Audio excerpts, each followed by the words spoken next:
네, 오늘 청와대 정무수석을 지낸 김효재 의원 나오셨습니다. 안녕하세요. 예, 네, 안녕하십니까. 오랜만에 뵙습니다. 지금 이번에 출마 지역구가 성북을이죠? 맞습니다. 오늘 아침 신문을 보니까 성북을에 새누리당에서만 6명의 후보가 지금 등록을 하는 걸로 돼 있어요. 네, 오, 6대1입니다. 새누리당에서만. 그렇습니다. 괜찮습니까? 뭐 다 괜찮다고 생각하는 거죠. 네.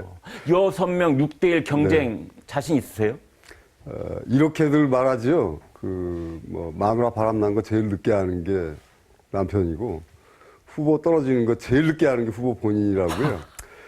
그래서 다들 자신들이 자신 있다고 생각들을 할 겁니다. 저 또한 말씀하세요. 자신 있습니다. 그런데 그 후보들 6명 중에는 나는 용을 써도 5등이나 6등쯤 할 거다 이렇게 본인이 알고 있는 사람도 있을 거 아닙니까? 그런데 왜 굳이 출마하는 거죠? 아마 지금 그 새누리당 경선 룰이 가지고 있는 어떠한 논리, 뭐 이런 것 때문이 아닌가 하고 생각을 합니다. 어떤 논리요? 가령 이렇습니다. 지금 현재 새누리당의 그 경선 룰은 여론조사를 50% 하고요. 네. 그 다음에 당원 투표를 50%를 하게 됩니다. 그래서 1, 2등 간에 격차가 오차범위 바깥에 있으면 1차전에서 그냥 끝내는데요. 그 안에 있으면 결선 투표를 하게 됩니다. 결선 투표. 1등과 2등을 하게 되죠. 그런데 새누리당에서 룰 미팅 간에 어떤 얘기가 있었냐면 결선 투표도 당원 50%, 이 여론조사 50%를 하자라는 그런 논의가 있었답니다. 당원들이 휩쓸릴 가능성이 높아지는군요. 당연합니다. 그러니까 가령 당원의 투표가 결선 투표의 요소로 들어가는 순간 3등부터 그게 10명이 나왔으면 10등, 20명이 나왔으면 20등까지 그 대표가 단 한 표라도 표를 가지고 있는 순간 몸값이 생깁니다. 그러니까 지금 예비 경선에서 3등에서부터 그 이하는 결선에 오른 1, 2등 후보들과 모종의 거래를 할 가능성이 있다. 그렇죠. 그러니까 결선 투표란 늘 그런 거래를 염두에 둔 것이고 그 이른바 합종 연행을 전제로 하는 것이 결선 투표이거든요. 그런데 그것이 가령 아주 커다란 대통령 선거에서 10,000명 또는 20,000명의 대의원을 가지고 하는 그런 결선 투표하고 지금 각 정당에서 국회의원 당원은요, 보통 한 500명 정도가 결선 대의원으로 들어오게 되거든요. 그러면 가령 우리 어떤 국회가 지역구가 유권자 수가 한 20만 명 내외인데요.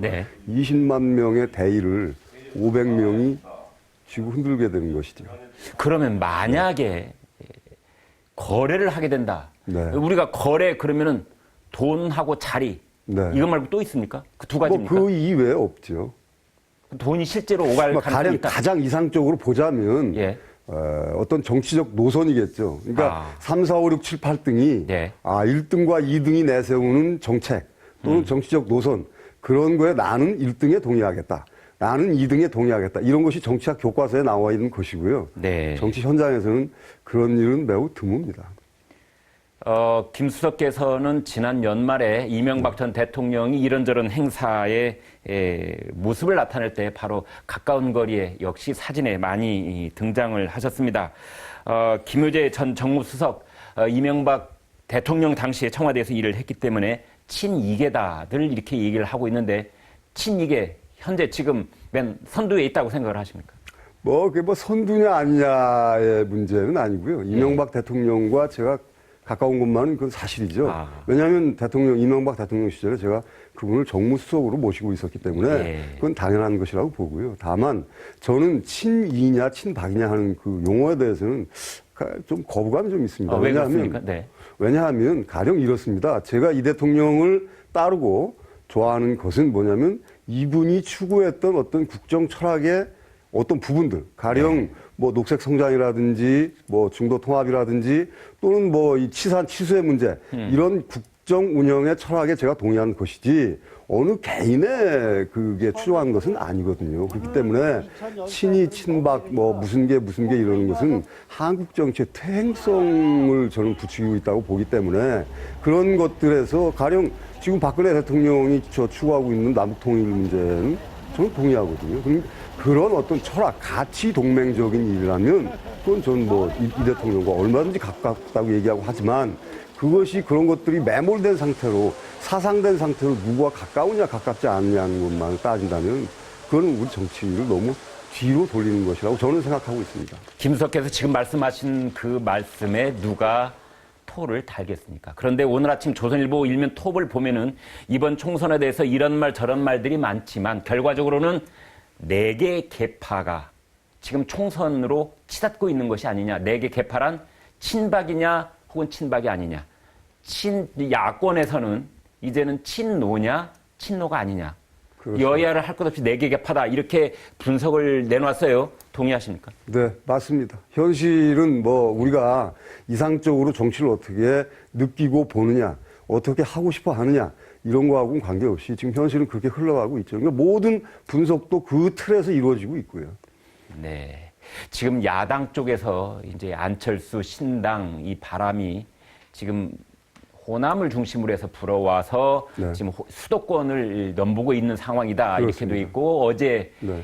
이 김한길 전 공동대표 네. 이제 탈당 기자회견까지 했는데 이렇게 안철수 신당의 어떤 새로운 이 움직임 네. 이것이 김수석께서는 어떤 영향이 있을 거라고 보십니까?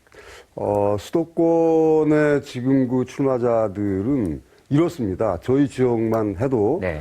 지금 안철수 의원이 만들겠다는 신당이 상당한 지지를 획득을 하고 네. 뿐만이 아니라 그 신당의 기반이 호남이 될 것이다. 네. 라는 그런 기대가 있기 때문에 지금 현재 이른바 더불어민주당이요. 네. 더불어민주당에 소속되어 있는 호남 출신의 정치 지망생들은 네. 그동안에는 더불어민주당 후보가 되기 위해서 매우 노력을 했는데 네. 미묘한 움직임 같은 것들이 저희들한테도 포착이 되지요. 그러니까 내가 그러면 더불어민주당에 남아 있어야 될 것이냐 네. 아니면 안철수 의원이 만드는 신당으로 갈 것이냐. 왜냐하면 그 기반이 호남이기 때문에 그렇습니다. 그래서 그런 움직임들이 보이고 그런 면에서는 가령 지금 현재 여당의 입장에서는 야당의 분열은 나쁘다고 보지는 않는 거죠. 그러나 지금 아까 우리 김 의원 말씀대로 여당 내에서도 또 한 번의 분화 현상이 없을 수가 없거든요. 그러니까 그런 공천 룰을 싸고 분화 현상이 일어날 걸로 보십니까? 그렇습니다. 지금 현재 공천 룰도 다 어떤 원칙, 그러니까 지금 현재 한국의 정치판을 바꾸기 위해서 어떤 원칙을 갖느냐 이런 것보다는 그런 원칙이 적용이 되었을 때 우리에게 유리한가, 불리한가 이런 계산을 너무 심하게 두들고 있는 것이죠. 그렇기 때문에 아까 말씀드린 것처럼 정치 현장에서 그런 약간의 이 좋지 않은 딜이 이루어질 수 있는 그런 룰까지도 지금 어떤 쪽에서는 강력하게 주장을 하고 그런 걸 관철시키고 하고 싶어 하는 겁니다. 그렇다면 지금 김수석께서 하신 말씀을 뒤집어서 얘기를 한다면 친박 그리고 친박이 아닌 쪽 이렇게 분화 현상이 일어난다면 지금 야당이 보여주고 있는 것처럼 그 정도 단계까지 갈 수도 있다고 보시는 겁니까? 저는 그렇게까지는 보지 않습니다. 근데 과거의 예를 보면, 과거에 지금 현재 돌아가신 김대중 대통령이나 김영삼 대통령께서 야권에 있으면서 정권 교체가 유력했을 때, 그때 그 분화할 때 보면은 뭐냐면 사자 필승론이라는 게 있었습니다. 무슨 뜻입니까? 그 사자 필승론이라는 게 뭐냐면 그때 당시에 야당에서 지금 그러니까 김영삼, 김대중 후보가 합쳐야만이 반드시 정권 교체를 이룰 수 있다라고 했는데 그거를 두 분이 합치지 못하니까 아니다. 두 분 따로 나가도 우리가 이길 수 있다라고 해서 두 분이 결합하지 않는 바람에 당시 노태우 대통령이 당선된 바가 있었죠. 그렇기 때문에 지금 현재 여권 내에서도 한때 사자 필승론이 있었던 것으로 저는 알고 있습니다. 그런데 안철수 의원이 만드는 신당이 부상하면서 그 논리는 약간은 들어간 거 아닌가 하고 저는 보고 있습니다. 네. 자, 김수석께서는 18대 때 서울 성북을에 국회의원에 당선이 된 이후 국회의원으로서 채 활동을 활발하게 하려고 하던 찰나에 또 정무수석으로 발탁이 되는 바람에 청와대로 들어갔지 않습니까? 그래서 이제 그때 못다한 일을 아마 이제 20대 때 다시 한번 펼치겠다 이래서 출마를 하신 걸로 듣고 있는데 20대 국회의원이 되면 무슨 일부터 손대실 겁니까? 제 지역 지역구는요. 네. 지금 석관동, 장이동, 월곡동, 종암동, 도남일동, 기름이동 이렇습니다. 네. 그러니까 미아리고개 넘어서 오른쪽, 고려학교를 지나서 이 중랑천을 흐르는 오른쪽입니다. 네. 그런데 이곳이 그 시내에서 굉장히 여기 광화문에서도 굉장히 가까운 곳이거든요. 근데도 집값을 따져보면 강남의 한 3분의 1, 4분의 1밖에 안 됩니다. 이게 네. 매우 낙후되어 있습니다. 그런데 사실은 이 지역이요. 어떻게 되냐면은 그 청량산이라는 키스트 뒷산, 네. 카이스트와 산림청이 있는 그 뒷산을 중심으로 반경 5km 이내에 박사급 연구위원이 6,000명 가까이 되는 학문 클러스터입니다. 고려대, 네. 동덕여대, 경희대, 외국어대, 그렇군요. 키스트, 카이스트, 와. 카이다. 지금은 이사 갔습니다만 KDI, 농촌경제연구원.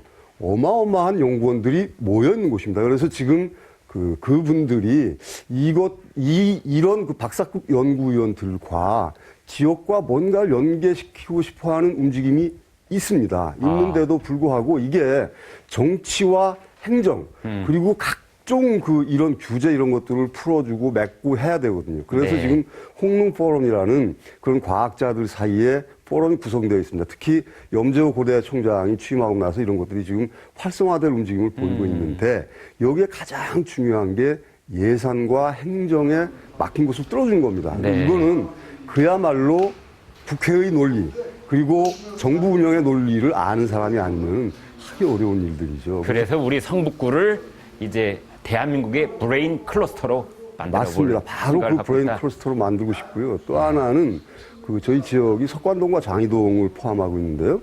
거기엔 뭐가 있냐면은 한 1,600개 정도의 봉제 공장이 있어요.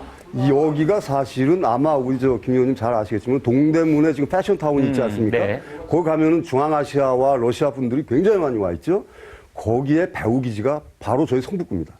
그런데 이 성북구의 이 패션타운에 있는 이 봉제 공장들이 요즘 상당히 어려움을 겪고 있습니다. 이게 왜 그러냐면 이것 역시 경기도 경기지만은 그런 행정과 이 정치와 연결고리가 약하기 때문에 각자 도생을 하다 보니까 그 소규모 10명 이내의 소공업들이 상당히 어려움을 겪고 있거든요. 네. 그런 것들을 연계시켜주는 작업은 사실은 이런 일머리를 아는 사람이 해야 되겠다라는 생각을 하게 되었고요.